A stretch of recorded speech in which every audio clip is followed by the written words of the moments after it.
Hello' গাইছ, তিনিদিনমানৰ video' একেলগতে লৈ আহিছোঁ।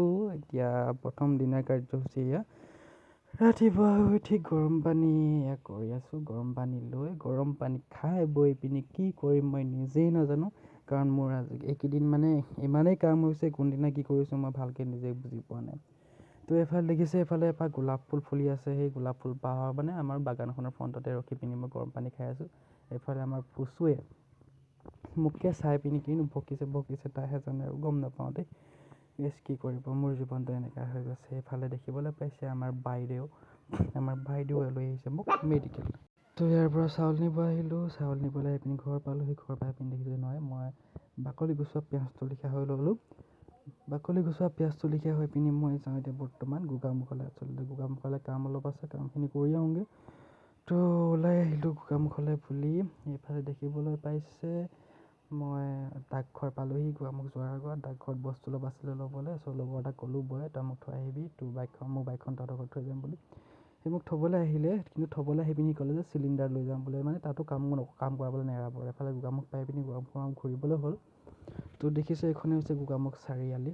তো বাছতলৈ বহুত দূৰ আছে, মই খোজকাঢ়িয়ে যাম। বাছত উঠি এতিয়া আমি পালোঁহি সোৱণশিৰি পাৰ্ক। মানে মই বৰ্তমান ঘৰলৈ ঘূৰি আহি আছোঁ মই গোগামুখ যোৱা ৰাস্তাটো মই নেদেখালোঁ, কাৰণ মই যাওঁতে একদম ধুনীয়া ভিডিঅ' চাই গৈছিলোঁ, মানে চিনেমা এখন চাই গৈ আছিলোঁ। চ' আহি পিনি ঘৰত আকৌ গালি খোৱা কাম এটা কৰিলোঁ, কাৰণ মই সদায় ফুল চুল দেখিলে মই ৰখিব নোৱাৰোঁ মানে। তো ফুল কিনি আনিলোঁ আৰু তাৰ পিছদিনাখনি ৰাতিপুৱা শুই উঠিয়ে মই মন্দিৰ গ'লোঁ। মন্দিৰ গৈ পিনি হনুমান মন্দিৰ মই প্ৰায় মঙলবাৰে যাওঁৱেই। তো হনুমান মন্দিৰ গৈ পিনি আহিলোঁ। হনুমান মন্দিৰৰ পৰা আহি পিনি দেখিছে ফুট চুট লৈ পিনি মই এটা ভদ্ৰ ঘৰৰ ল'ৰা হৈ আছোঁ। ভদ্ৰই বাৰু মই বহুত বেছি ভদ্ৰ। তাৰপিছত আহিলোঁ এইফালে বজাৰলৈ। মানে বজাৰত আলুগুটি চালুগুটি কিবাকিবি অলপ বজাৰ কৰি লওঁ বুলি। তাৰপিছত বজাৰ কৰি মেলি আকৌ নিবলগীয়া হ'ল ধান। তো এতিয়া ধান চান লৈ গৈ পিনি আহিলোঁগৈ। অৱস্থা দেখিছে মোৰ গাইছ কি হৈ গৈছে। এফালে একদম চাউলখিনি নমালোঁ, একদম অৱস্থা মোৰ বেয়া। তাৰপিছত এইফালে আহি পালোঁহি মেডিকেল কলেজ মানে মোৰ লগৰ এটা ভাগৰ বোলে কালি বেডমিণ্টন খেলি পিনি হাতখন সলকি থাকিলে। তাৰ হাতখন লগাবলৈকে আহিলোঁ। হাতখন লগাবলৈ আহি পিনি ডক্টৰে হাতখন লগাই মেলি দিলে আৰু যেনিবা কেপ লকটো খুলি খাই গৈছিলে, সি লগাই ল'লে। তাৰপিছত এফালে এই চিপছটো খাই মই খুব ভাল পাওঁ, মানে কি আছিলে দেই, মাল্টিগ্ৰেইন চিপছ ভাল লাগে খাই। তো সেইটো খাই পিনি আমি উভতিলোঁ ঘৰলৈ বুলি। চ' সি মোক ঘৰলৈ থৈ মেলি যাবগৈ। ঘৰলৈ আহি পিনি দেখিছোঁ এপাহ ধুনীয়া ৰঙা গোলাপ ফুল এপাহ ফুলি আছে। বোলো মই কাৰোবাক দিম। তাৰপিছত ভাবিলোঁ যে মোৰ গাৰ্লফ্ৰেণ্ডে নাই, মই কাক দিম বাৰু, জীৱনটো কি যে হ'ব গাইছ। ছোৱালী তোৱালী থাকিলে ক'ব, মই ছিংগল আছোঁ। তো এইফালে দেখিছে কিবা গোলাপ ফুল কাৰোবাক দিমকৈ থাকোঁতে মৰহিয়ে গ'লগৈ। উপায় নাই, মোৰ দুখৰ বেদনা। তাৰপিছত আহিলোঁ এফালে ৱৰ্ল্ড কাপ হৈ আছে। ৱৰ্ল্ড কাপ চাবলৈ আহিলোঁ। ৱৰ্ল্ড কাপ চাবলৈ আহি পিনি দেখিছোঁ যে পূৰা ধোনীয়ে বেট ধৰি আছে। এফালে কোনোবাই বল কৰি আছে আৰু তাৰপিছত ৰাতি হ'ল। ৰাতি যেতিয়া পনীৰ বনালে বোলে, পালক পনীৰ, আমাৰ বাইদেৱে পালক পনীৰ খাই পিনি শুই গ'লোঁ।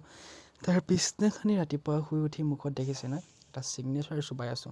মই গুটখা খাওঁ মানে দেই, বেয়া চেয়া নাপাব। তো মই আহি পেলাই ডিউটিত ছিগনেচাৰ খালোঁ, মানে ডিউটি কৰিলোঁ, ডিউটিত কাম চাম কৰিলোঁ। কাম চাম কৰি মেলি আহিলোঁ ছাগলী মাংস নিবলৈ। বাৰ লগত বোলো ৰাতিকৈ ছাগলী মাংস খাম।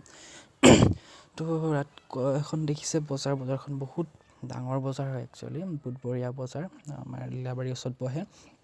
ইয়াত মানে নোপোৱা বস্তু একোৱেই নাই, সকলো ধৰণৰ বস্তু পাব আপুনি যি লাগে, এনিথিং। মানে নোপোৱা বস্তু বুলি ক'বলৈ একোৱেই নাই। আপোনাৰ মাংস, গাহৰিৰ পৰা ধৰি লৈ, ছাগলীৰ পৰা ধৰি লৈ, ব্ৰইলাৰ পৰা ধৰি লৈ, যি লাগে, ফল মূলৰ পৰা ধৰি লৈ, জেলেপি পৰা ধৰি লৈ চব পাব। তাৰপিছত মই পালোঁহি আমাৰ আড্ডা পইণ্ট মানে ইয়াতে মই চাহ খাওঁ। মই মোৰ লগৰটোৱে প্ৰায় ইয়াতে চাহ খাওঁ, গধূলি আহিলে লগ পাবই। তাৰপিছত আকৌ ছাগলী মাংস কিনিবলগীয়া হ'ল, কাৰণ এইটো দেখিছে নহয়, এইটো খাবলৈ নাপালোঁ। এইটোৱে বোলে আজি মোক ভাত খাবলৈ মাতিছে। মই পাছতে গম পালোঁ যে ভাত খাবলৈ মাতিছিলে কেলৈ। এই দেখিছে ধানৰ বস্তা দঙুৱালে মোক, মানে ক'লে যে ছাগলী মাংস লৈ ভাত খাম, তাৰপিছত ধানৰ বস্তা দাঙিবলগীয়া হ'ব চাগে। তাৰপিছত আকৌ এবাৰ এখন বেলেগ বজাৰলৈ আহিলোঁ, তাৰ বেলেগ বজাৰ কৰিব আছিলে। তো ৰাতি হ'ল। ৰাতি দেখিছে এয়া ছাগলী মাংস বনাই আছে। মইতো ঘৰত খাব নাপালোঁ, বাহঁতৰ ঘৰত, কাৰণ ই মোক লৈ আহিলে। চ' ছাগলী মাংস দেখিছে বহুত ধুনীয়া হৈছে, মানে মই বনাই আছোঁ বাৰু দেই। খাবলৈ আহিব কেতিয়াবা, কাৰণ মই বহুত ভাল ছাগলী মাংস বনাওঁ। বহুতে কয়, নাজানো কি হৈছে কি নাই হোৱা, কিন্তু বনাই আছোঁ। ৰাতি খালি মই দুবাৰকৈ লেট্ৰিনলৈ গ'লোঁ, সেইটো বেলেগ কথা, সেইটো ছেকেণ্ড টাইম কথা, সেইটো ধৰি নাথাকিব আপোনালোকে। কিন্তু লগৰক গাইজ কেতিয়াও বিশ্বাস নকৰিব। লগৰে সদায় কিবা এটা খুৱাম বুলি ক'লে গম পাবই যে সি কাম কৰাবই। মোৰ জীৱনটো এনেকুৱা হৈ গৈছে, মই কোনদিনানো কি পাপ কাম কৰিছিলোঁ তাক মই লগ পালোঁ, এনেকুৱা লাগে কেতিয়াবা জানেনে গাইছ। ঘৰলৈ আহিব, ঘৰৰ পৰা উঠাব, লৈ গুচি যাব, মোক কাৰ্টুন ডঙাব, তাৰপিছত নিব বস্তা ডঙাব, মোৰ জীৱনটো লটি ঘটি কৰি দিছে গাইছ। এতিয়া মই কৈছোঁ মই কাইলৈৰ পৰা ঘৰত নাথাকোঁ, সি কৈছে নাই মই জানো নহয় তই ঘৰত থাকিবি বোলে, মই তোক ঘৰৰ পৰা উঠাই লৈ আহিম, কিবা এটা খাবলৈ লৈ যাম বোলে, চাহ একাপেকে খাবিগৈ, গধূলি সদায় চাহ খাওঁগৈতো আমি। তো এইফালে দেখিছে গাইছ, সেইটো হৈছে মাথা, ছাগলী মাথা আৰু ছাগলী মাংস। তো ছাগলী মাথা আৰু ছাগলী মাংস খাই শুই যাওঁ গাইছ, আৰু কি কৰিব লাগিব ঠিকনা নাই।